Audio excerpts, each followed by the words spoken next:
I'm going to ask you an advice question for CIOs or CIO wannabes in terms of how do they develop a strategy to communicate the importance of including information and technology as a strategy as part of a business enterprise, so they become more of a true member of the C-suite as opposed to just being, hey, he's the technology guy. Yeah. So what's your advice? Yeah, I think this is particularly meaningful for those companies that are non-technology companies like CPGs and other service providers. You've heard the expression, need to earn a seat at the table. Well, I think sometimes you just have to go to the table and sit down without an invite, right? You got to get these people to understand. No organization will sustain itself, let alone grow, and this is a certainty, without the proper use of technology, the new use of technology, paying attention to the data that's coming our way, and the disruptive technologies. Lately, as we said earlier, we've been hearing everybody say, every company is a technology company that just happens to, and then they talk about what that company does. We talked about Hershey and the others. I believe this is actually true. You have to be there. I think most companies are already including technology in their strategies. I have seen a lot of companies that don't really have a strategy, much below a vision and a mission. And IT is a perfect organization to help these organizations or functions create a strategy. But when you put that together, very few people are putting strategies together that don't at least start to think about technology. The problem is they think about technology within the myopic view of their function, right?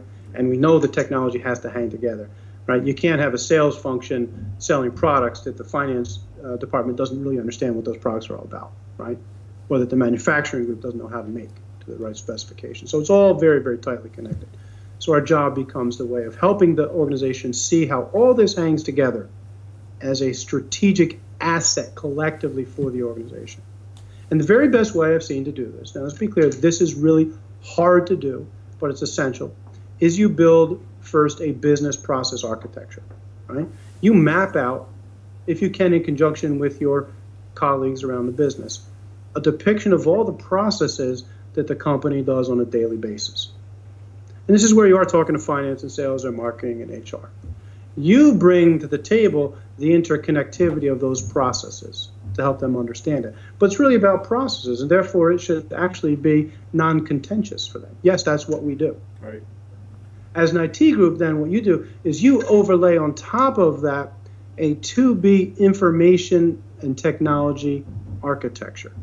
So you're saying, when we're talking about this business process, here's the technology we should be using. Here's the information we consume. Here's the information we create. If you have that for an organization, as they put their strategy together, you simply go to the table and say, hey, you're talking about this business process. Let's integrate our business process architecture, our application overlay, and our data in and out. Right. And what you find is that you've got them already because you're already anticipating and answering the questions they haven't yet asked, but they know they have to ask.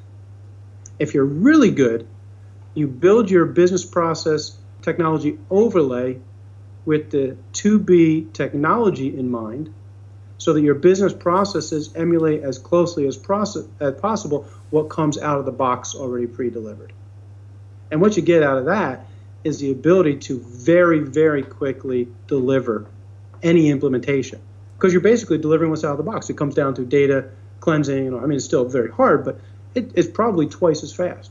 And you start to do that a couple times, and they're going to be clamoring for you to come and do it with them because you're going to be delivering what they need faster and cheaper than they ever thought possible.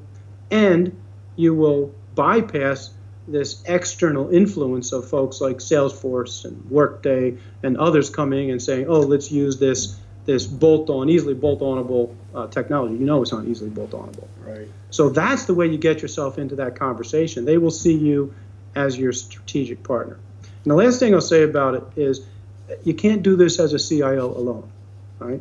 You've got to bring your team to that place. You've got to empower them, excite them, encourage them, say, guys, this is what we're about. Shift some of them from reactive order takers into proactive strategists. Right? And you can't be nasty about it and say, this is the way we're going to do it. You go to the table and say, hey, I think I have the solution already. Let's test it. Let's, put it on the wall and kick the tires of it and see if it works. And very quickly you'll find out that it does. And if you do it in the right way, you've built a very cogent, very well connected business process architecture, application overlay, and that is the formulation for any department's strategy. Very simply done. It's not an IT strategy. It's a business strategy. Not a business strategy. It's a business technology strategy. Yeah, the only thing I would add, I think you alluded to it, is when you talked earlier about that the CIO can't do it alone and he needs people that are not only good technologists, but also people who really understand and speak the language of the business. Yes. So part of it is this business competency, skill, acumen that CIOs need to assess and understand what areas need to be improved. Very, very important. Right. If you can't bridge that gap, if you're talking bits and bytes, right, you've lost them already. You got to talk their language. Right. Okay. They don't need to know the rest, right? We create simplicity from chaos for them. They don't need to understand the bits and bytes. Right? You got a team to do that. You got yourself to do that. Talk to them in business. What are you going to automate? What are the outcomes? What's going to be different? What business process change do they need to go through? Don't worry about this technology and the interfaces and the data storage and that'll all come to pass. Yeah. Trust yourself and your team on that bit.